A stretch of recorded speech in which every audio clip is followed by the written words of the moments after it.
In a continent that is made up of a collection of neighbouring countries, there has always been conflict and struggle, but also a need for collaboration to ensure a peaceful coexistence. The concept of solidarity is an expression of this desire, and it has been prominent in European politics since the 1800s. Solidarity is not a new term, nor a fixed term. It has multiple dimensions and it changes with history. The first articulation of the term in European history can be traced back to the French Revolution, when solidarité européenne was first used as a political keyword.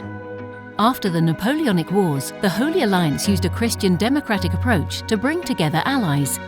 It was one of the first times that European solidarity was used to keep political order. During the First World War, as borders across Europe were being crossed, violated and rearranged, there was a need to build alliances, something that triggered European thinking and solidarity. Decades before the creation of the European Community, in the 1930s, the French government wrote a memorandum to the League of Nations on the organisation of a system of federal European Union. It outlined the need for establishing a permanent regime of solidarity based on international agreements for the rational organisation of Europe. However, there were times when solidarity was also used for darker means.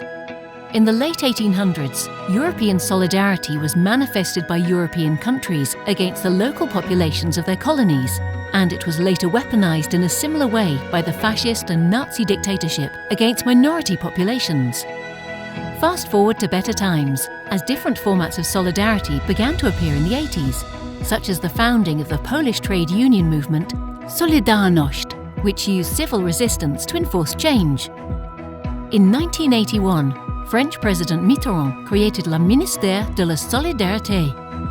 And in 1987, in his encyclical Sollicitudo Re Socialis, Pope John Paul II mentioned solidarity as a Christian virtue. Solidarity is a concept present in many religions, pivoted on the idea of love for our fellow human beings. The term solidarity has been key in the development of the European Union and has helped articulate European thinking and shape the European vision. The word is found in the preamble preceding the Charter of Fundamental Rights of the European Union, the treaty establishing a constitution for Europe, and more recently, in the EU Treaty of Lisbon. European solidarity is mentioned alongside democracy and the idea of a European identity in a community of equals.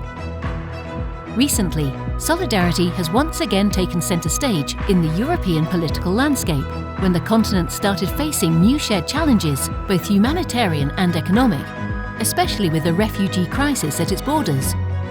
In 2016, Jean-Claude Juncker proclaimed in his State of the Union address that solidarity must come from the heart. It cannot be forced. And on that idea, we set out to build the European Solidarity Corps.